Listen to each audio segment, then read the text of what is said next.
You're listening to the Life Purpose Advisor podcast, episode 22.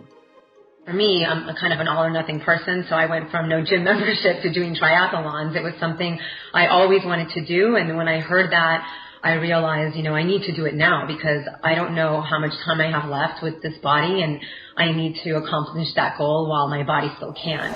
You're listening to the Life Purpose Advisor podcast. Life purpose, spirituality, higher calling, personal growth, meaningful life. We ask the deep questions about living a balanced life of meaning, purpose, and joy. Passion, know thyself, be mindful, spiritual practice, aha moments, life lessons, balance. It is time to welcome your host, Angie Swartz. In 2008, Aurora Colello was diagnosed with an incurable progressive disease. Through lifestyle changes, Aurora was able to become a sponsored triathlete, racing over 21 triathlons, and has been healthy and symptom-free for the past 5 years. She is passionate about sharing and encouraging others to change their lifestyles. She is a health and wellness writer and speaker. Aurora's story has been featured on Shape Magazine, Fox News, KPBS Evening Edition, and other media outlets. She is married for 15 years and the mom of 4 children. Hello, Aurora. Welcome to the show today. Thanks for coming. Hello. Thank you so much for having me. My pleasure. I'd love for you to tell me a little bit more about what's going on. What have you been up to lately?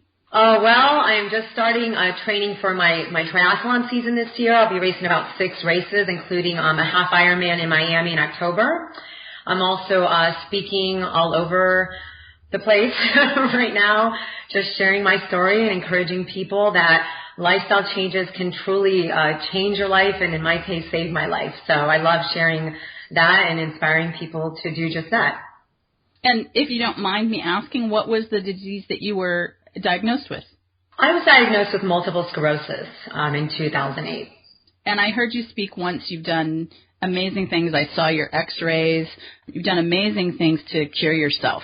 Yes, I have some pretty amazing MRIs, and they're very powerful because an MRI doesn't lie. You can't fake an MRI. So, there's been some pretty amazing results from the lifestyle changes I've done over the years, and it shows up in my MRIs every time. And when I don't do them, that shows up as well. So it's very, very interesting.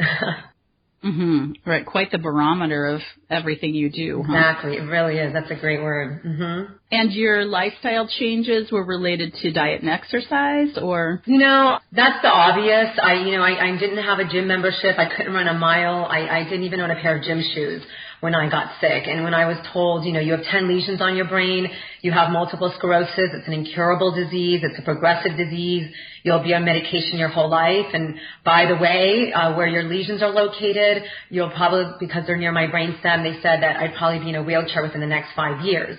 And so that was a true wake-up call for sure. And I did make those changes that with my diet, and working out, and for me, I'm a kind of an all or nothing person, so I went from no gym membership to doing triathlons. It was something I always wanted to do, and when I heard that, I realized, I need to do it now because I don't know how much time I have left with this body, and I need to accomplish that goal while my body still can. And so I began to do that. But more than that, I did a full change of every aspect of my life. It was spiritual, it was emotional, it was mental, it was physical. I worked on every area. And so it wasn't just I went all organic and, low inflammation diet and started training for triathlons. I had to work on a lot more than that. It went a lot deeper.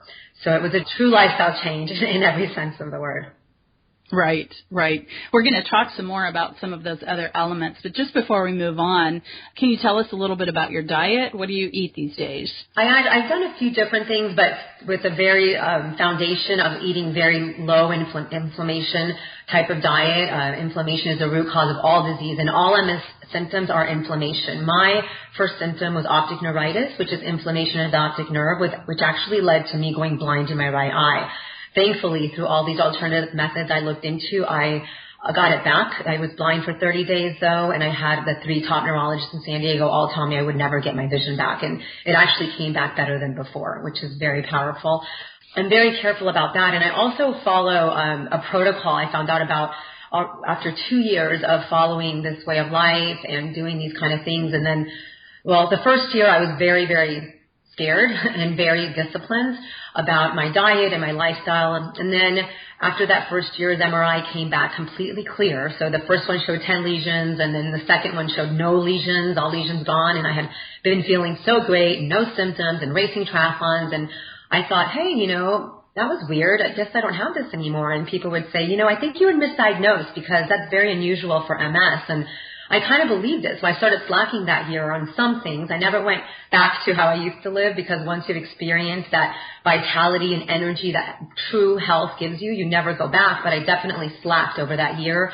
And sure enough, that year I had 3 symptoms, one being a major one that is just excruciating. It's called triminioneuralgia, and it's a shooting neurological pain on the side of your face. That was just, it was excruciating. And so that really scared me, and I realized, I have this, and I know what to do to prevent it from showing up in my body, and I never want to feel this kind of pain again. I don't want to have this disease. And so I went back to living this way, but it was hard. I didn't know anybody else with MS that was doing what I was doing. I was like the Lone Ranger. People thought I was crazy, including the top neurologists that I was seeing, not being on medication and doing these diet and lifestyle changes to fight this disease. And so I kind of sometimes, wondered, am I doing the right thing? I mean, I know I'm feeling great now, but what about 5 years from now? What about 10 years from now? And then I found out about this woman named Dr. Terry Wald, who has a TED Talk, and she's all over the internet. Just an amazing, powerful story of someone who was doing everything she knew as a doctor to do for this disease, taking all the right medications and doing everything traditionally that she knew to do, but was declining, and to the point that, she was in a wheelchair and she was about to be bedridden, and she thought, I need to do something about this. This isn't working. What I know to do as a doctor isn't working. And she came up with a protocol that's now known as the Terry Wald's protocol, that within a month she was in a walker seeing her patients.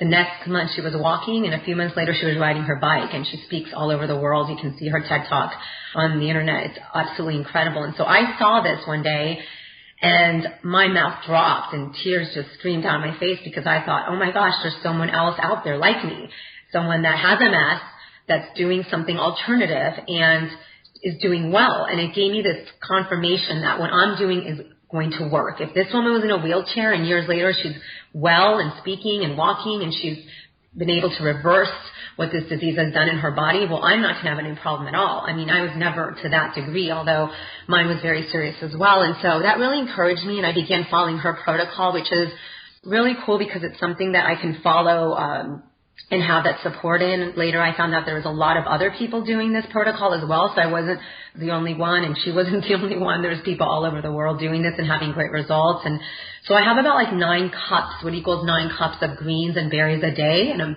very, very strict on that. So whether I juice them or eat them raw or just as snacks, I make sure I'm getting that in my body. I'm also huge on oils. We don't take enough oils into our bodies, and we're scared of oils. Oh, oils are bad, and oils are fattening and all these things, but we need good fats, and there's nothing like these oils that are, or the fats that are in these oils that are healthy. Flaxseed oil, krill oil, the fish oil, avocado oil, all these different oils are so healthy for our brain health and our overall health. Those are the main things that I concentrate on, is following that protocol and taking in all these oils. I also follow an Ayurvedic way of living in terms of I do meditation and a lot of the Ayurvedic principles. I have an Ayurvedic neurologist who's incredible with Scripps Integrative here in San Diego, and she has really taught me a lot. Her name is Dr. Clarit Chaudhry, and she's a frequent guest on the Dr. Oz show as well.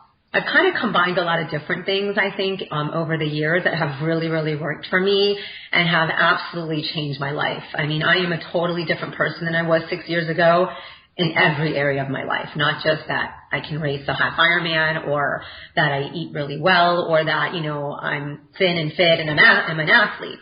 That's really the least of it. What has happened spiritually and mentally for me has been incredibly powerful with everything that I've done over the years and the work that I've done. Well, I can't wait to hear more about that. We are definitely going to go deeper into that side of you, if you will. But I'd love to ask you some questions about your life and life purpose. Okay. Do you know what your life purpose is? I am so clear on my life purpose. My life purpose came out of a deep pain in my life, which was this disease. Getting diagnosed with something is excruciatingly painful. And when you have a family, I had, when I was diagnosed, I had 4 kids under the age of 7 and a husband that I adored. And I just thought my life is over. And seeing what I believe God has shown me over the years and taking this pain and turning it into a great purpose has been amazing in finding my purpose, which it truly is to help other people, encourage and motivate and inspire them to be healthier, and not just healthier in what we know as a society to be, that if you looked at me 6 years ago, you'd say, oh, she's cute. She had 4 kids. She doesn't look like she had 4 kids. She fits into a small size. Oh, she's healthy. And I was not healthy. Forget that I was skinny.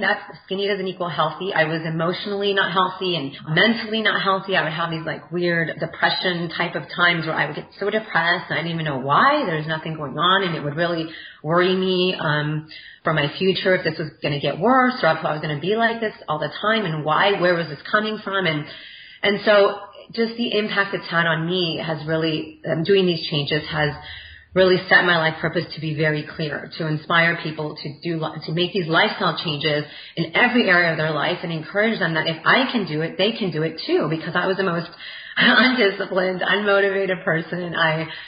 I just, didn't care in a lot of ways about a lot of different areas in my life, or didn't pay attention to working on myself. And I know it's hard, and a lot of people need someone to come alongside them and just give them that support and inspiration and say, hey, I've been there. You can do this. And I think, there's nothing more beautiful than having a purpose in life that gives people hope, because there's nothing worse in life than being hopeless. And so, that's kind of a long answer to your question. No, I love it. But that's it. That's the purpose. Do you think there were any hints in your life before this disease came in to give you any indication that you were headed in this direction?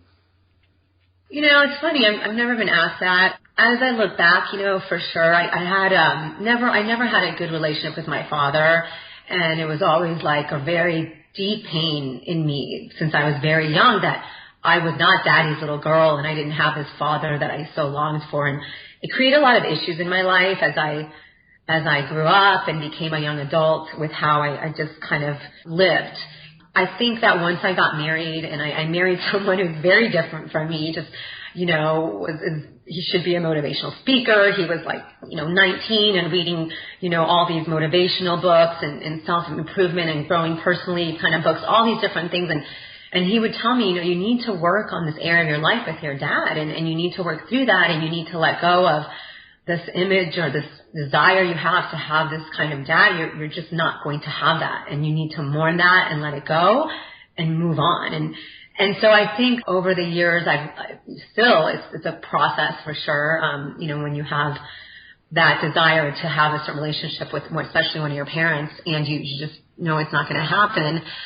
To work through that was a huge, strengthening, I guess, emotional and spiritually for me, and to kind of work through that pain, because in my younger years and even early adulthood, I didn't want to touch that subject because it was so painful. So I just didn't even want to think about it or talk about it. And my husband was kind of the one that put it in my face and said, this is affecting your life and this is how, and you need to do something about that. And so I think that was the first steps of kind of stepping into changing parts of me that I didn't want to look at and I didn't want to deal with, and I didn't want to see how it was affecting me or how I could get help. I just thought that this is how it is. It's awful. I don't want it to be, but there's nothing that can happen, or not even looking at how it affected me. And so that was definitely, I think, the beginning steps of entering into this whole kind of self-improvement and changing my life in a, spiritual and mental and physical and emotional way, for sure.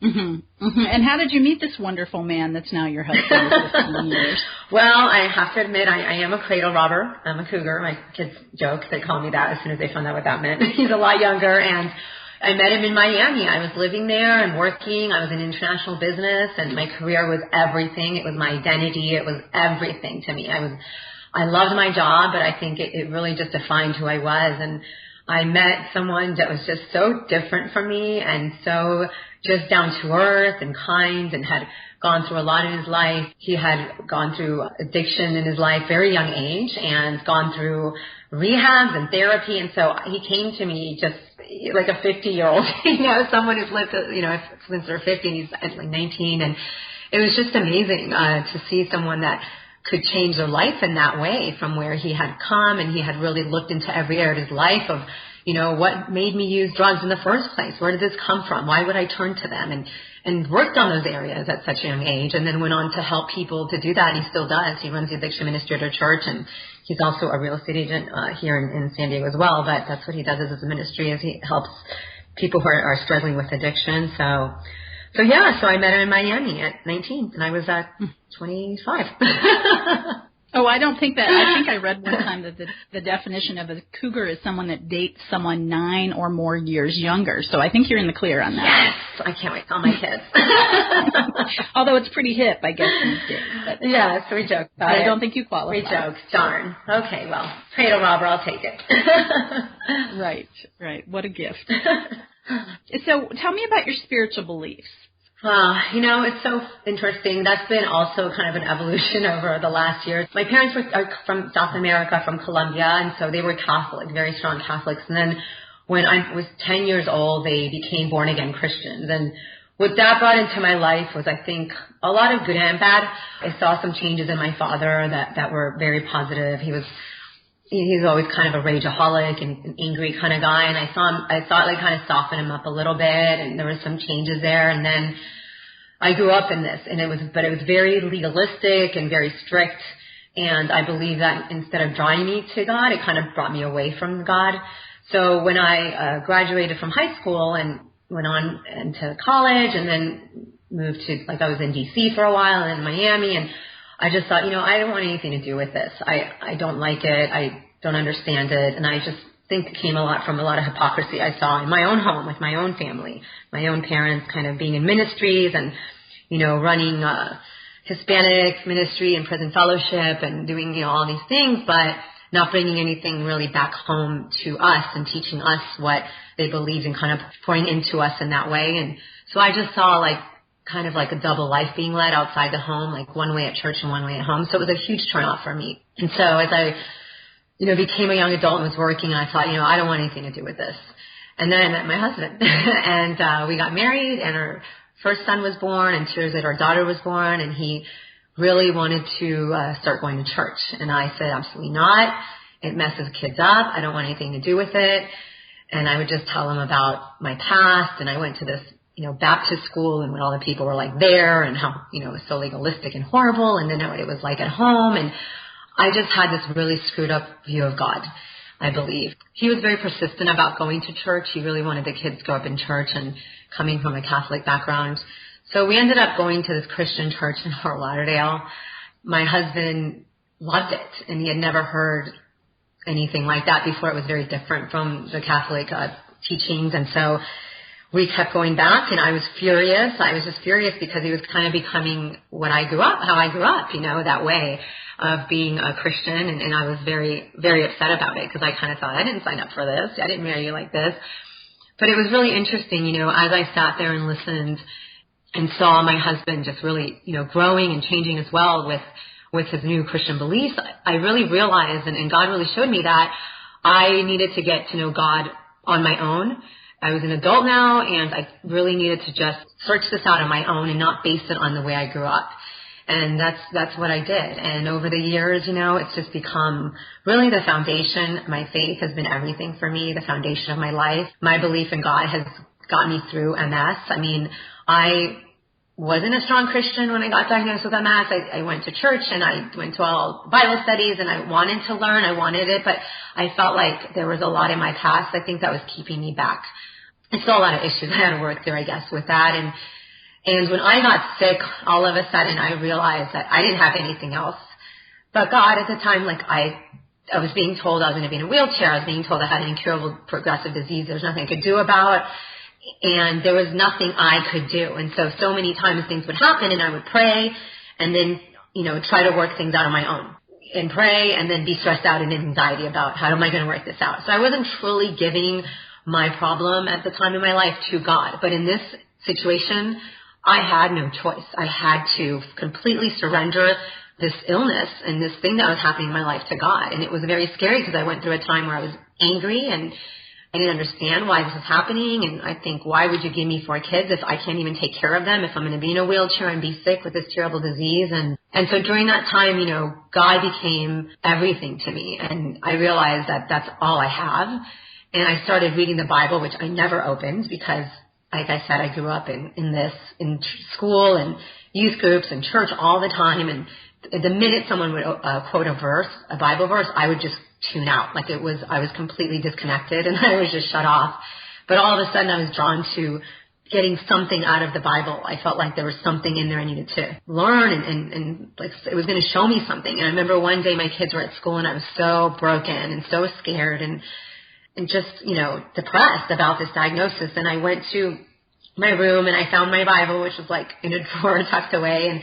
And I just opened it to like a random page. And I read the verse that talks about how God gives us a peace that passes all understanding.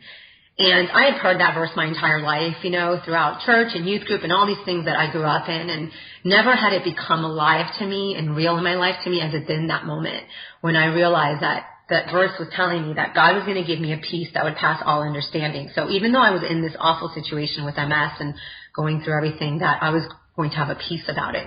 And that's exactly what I got through prayer and just, reading my Bible and talking to God in my own way, not the way I was brought up that it should be, or, the relationship with God that I was, brought up to have, which was very different. I found my own, and it was very real and very beautiful. And I found a lot of strength in that.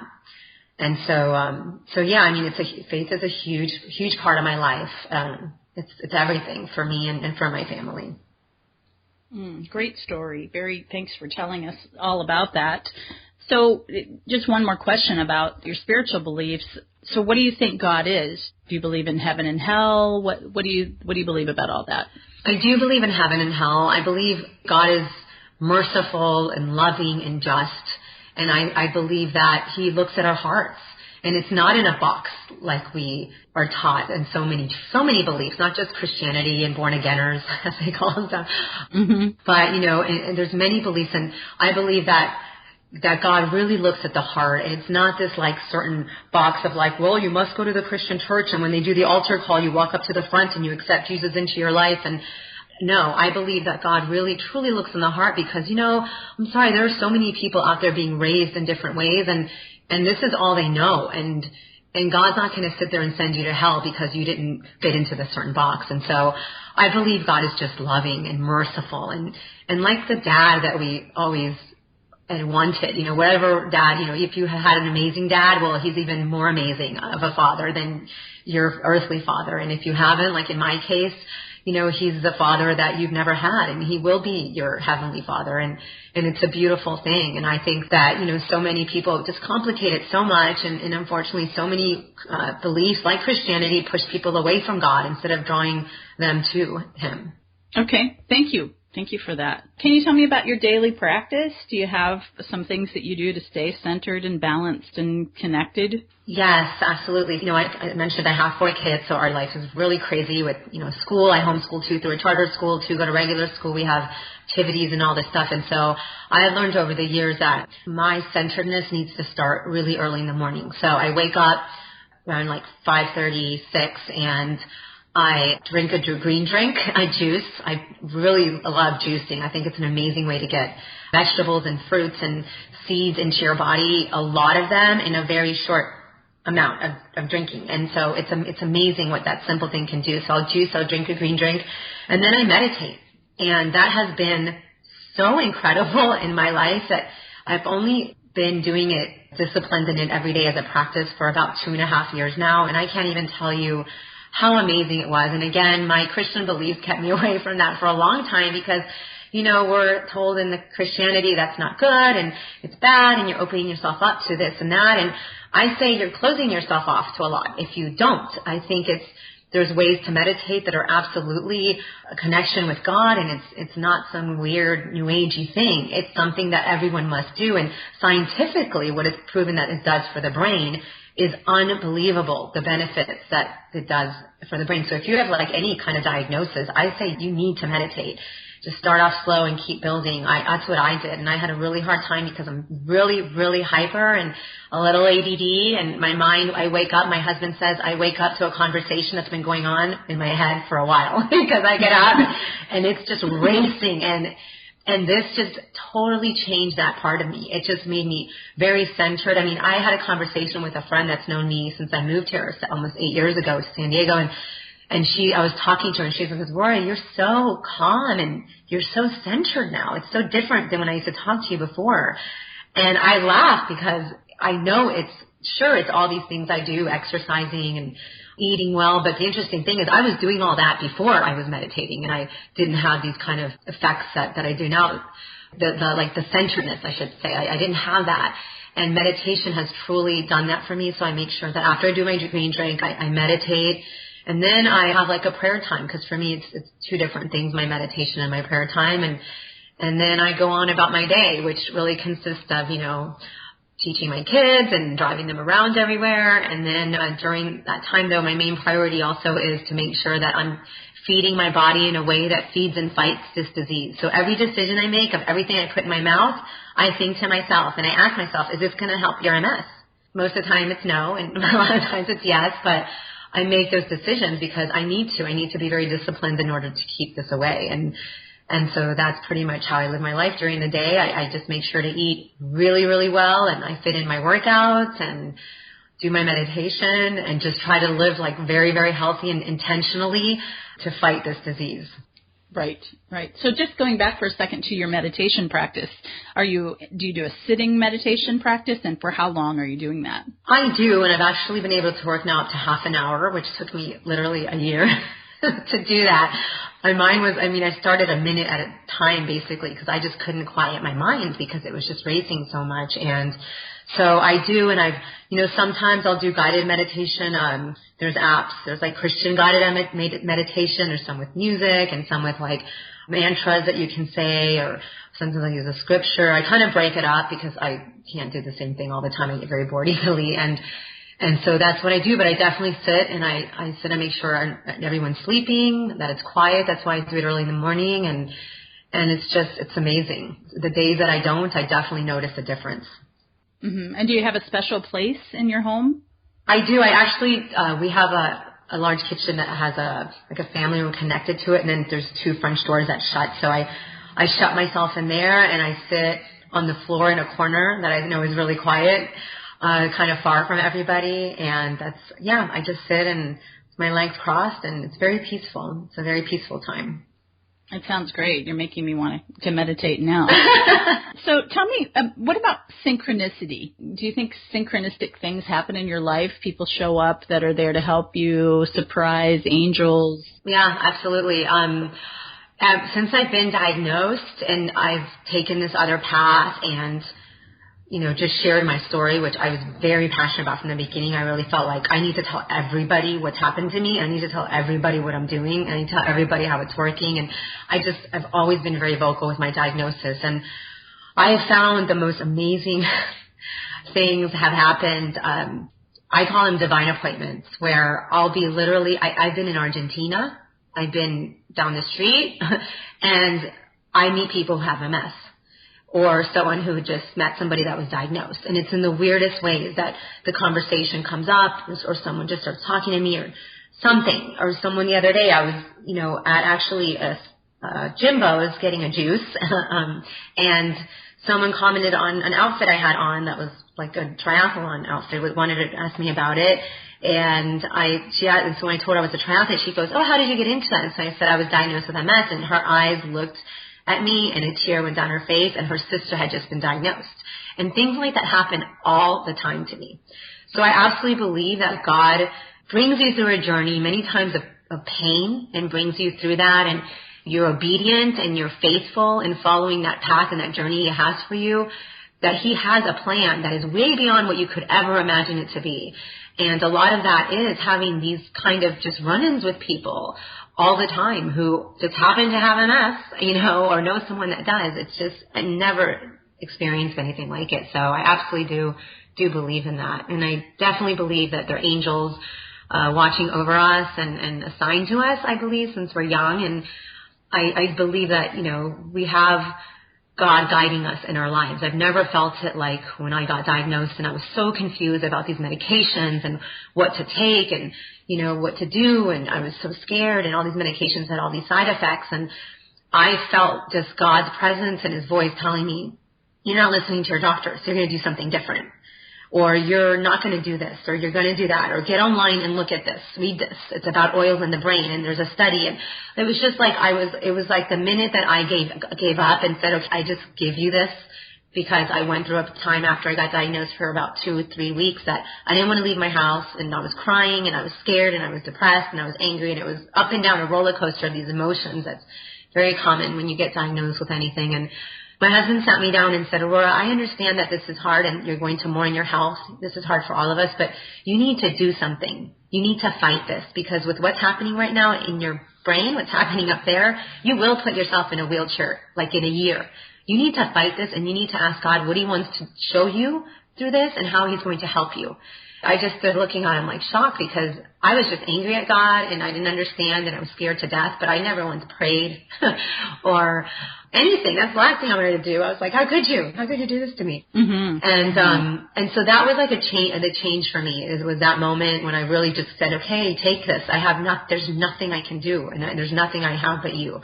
So please, I don't want it, and I don't want to have this. I don't want to be in a wheelchair.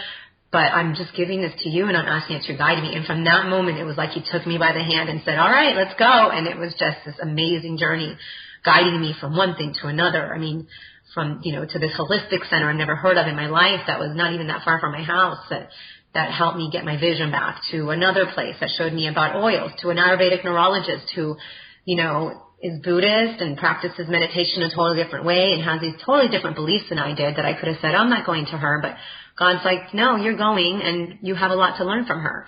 And so it was just an amazing journey of having God guide me through, the process. Mm-hmm. Quite a big divine appointment that you have. Yes. Sure. Yes, thank you for sharing all of that with us. It's an incredible time, and it really feels like you're one in many messengers that are bringing us back to nature and other solutions that are not just pharmacologically driven, if that's a word.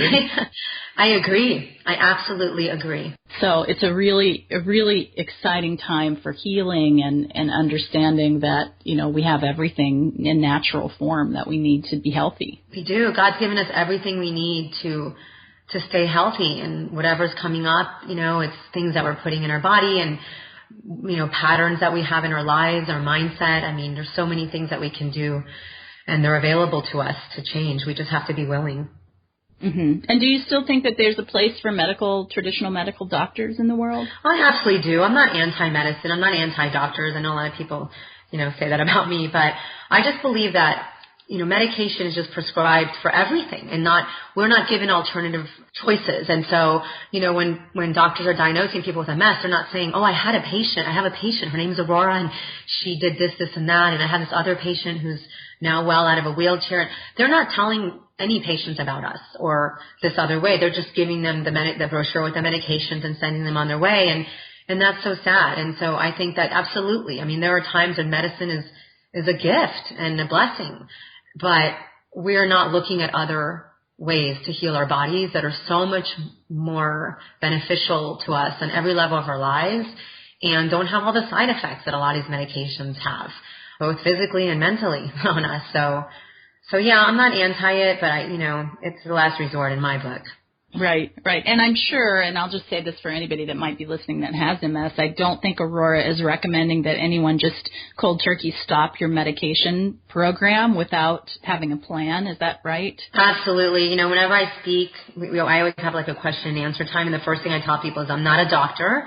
I'm just someone that, I have a lot of knowledge, and I've gone through this journey, but I'm not a doctor, so I encourage you to look into that. Yes, it's possible. Many people have gotten off their medications and are not on them and doing really well, but it is a process. You never just stop your medication. And so talk to your doctor and find doctors. If they don't agree with you, find someone that will. There are doctors out there that will work with you to get off of your medication and teach you how to do that and what to do instead. But definitely don't just, think, oh, she's not on it and go off, because I had someone do that once after I spoke, and it's just terrible. You don't want to do that. I'm not a doctor. Right. Right. Well, you're not a doctor, but you are a triathlete. So let's just talk about that for a couple moments. What was it like to run your first triathlete, and to look back now and see what this crazy fitness plan that you're on has brought into your life? Oh my gosh. I look back at that time in my life, and that's when I know that God was with me, because I don't know how I did that. Again, I didn't know anybody else with MS at the time. I didn't know anybody who was a triathlete at the time, which is very funny because this is the mecca for triathlons. I mean, we have some of the largest community of triathlons here in San Diego, like probably in the country. But I didn't know anybody else, so I was training by myself and doing all these things by myself to get to the goal of finishing my first race, which was very short, which is now like a warm-up. But that distance took me 9 months to build up to. And the day I crossed that finish line, I actually just got chills. I still get chills thinking about it. Was the most amazing feeling, because something happened the minute I crossed that finish line. I broke these limiting beliefs that I had on myself for a long time, that I can't do this, that I can't do that, that the excuses that we give ourselves so that we don't have to do things. I have 4 kids, I can't do something like that. Oh, I'm too busy. Oh, I don't work out. I don't like to sweat. I'm not fit. I'm not this. And all that stuff went out the window, got thrown in the water I just had to come out of. I mean, it was just the most amazing, freeing feeling, and it was incredibly empowering. And I was hooked. I went home and I went right on to see what the next races were and what was going on in the triathlon community, and I kept signing up for races. And I'll be doing my 3rd half Ironman in October in Miami. And I've done over 21 triathlons now, and I'm absolutely hooked. I just love it. I love what endurance sports does for my body and my mind.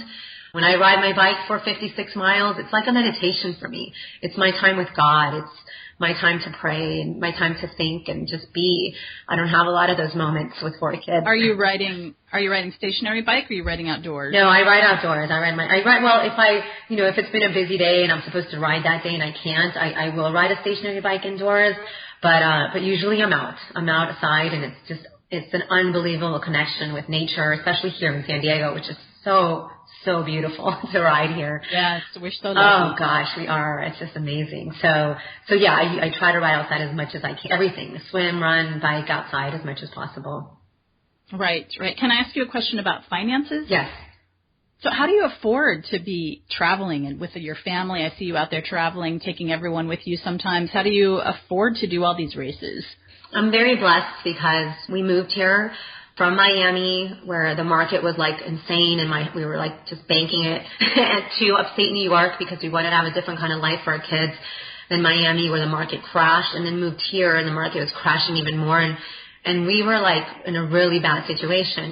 When you have a huge savings and you think that was my comfort, was we have this huge savings, and then you're living off of it and you see it gone.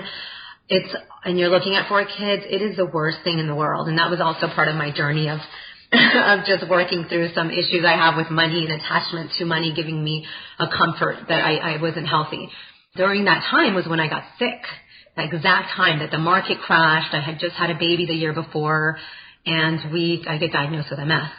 And we're doing all this alternative stuff that's not covered by insurance. And it was amazing just how God kind of provided during that time. But I remember when I looked at what I needed for triathlon, it was so expensive. I remember going on eBay and getting my first pair of shoes and going on internet looking for a cheap bike. And that's how I did my first race. I just got the bare minimum at the lowest prices of everything. And then over the years, my husband, the seeds he's planted and the hard work that he's put in here, coming here knowing nobody and growing his business to where he has today. And he's very supportive of me.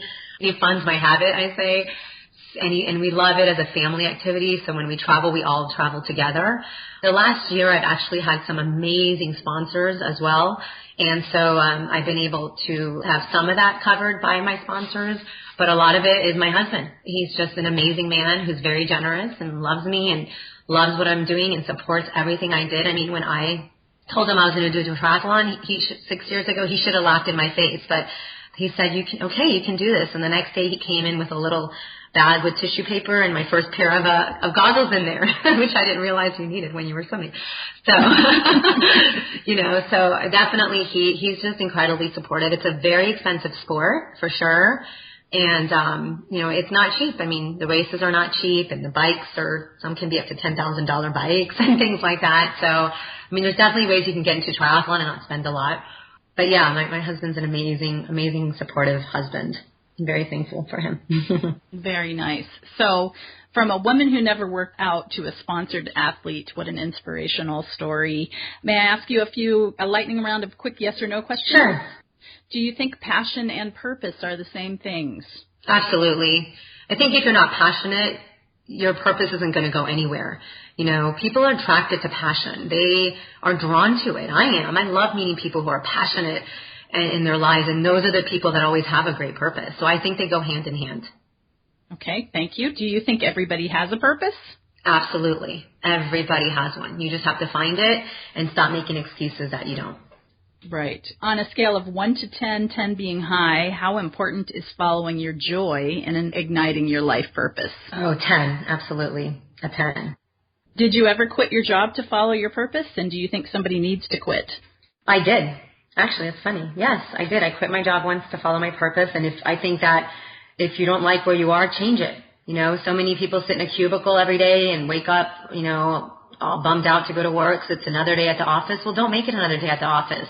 You're never going to get anywhere in life by sitting in your comfort zone and not taking risks. My husband and I both are very passionate about that because we've done it. We moved here knowing nobody. I was pregnant with my fourth baby in a market that was crashing to start a business in the most expensive place to live in the country, one of the most. And, you have to take risks. Yes, absolutely. If you don't like your job, leave. Find something else. It'll open up to you. Right. What brings you great, great joy? Oh, my family. My family brings me such joy. I love them so much. And we're very intentional with our parenting and our marriage and really work on things like on a day-to-day basis. And I just have such joy seeing, what that has done, not just living life day in, day out, but really looking every day of like, okay, what can we invest in our kids today and in their marriage and what, just planning life out. They bring me joy. They bring me the greatest joy. And then I think secondly to that would be helping people, the ones that have told me that they've been inspired by my story or that ask me for help, and then I see them listen to what I have to say and change their lives. That brings me great joy as well. Great, great. Next question. If you unexpectedly amassed a good-sized fortune, what would you do differently? Wow, that's huge. You know what? I've always wanted to adopt or foster, and I think I would open up some kind of a home for kids who need to be adopted or out of the foster care system, and especially the kids that foster out of, what do they call that when they come out of the system at 18?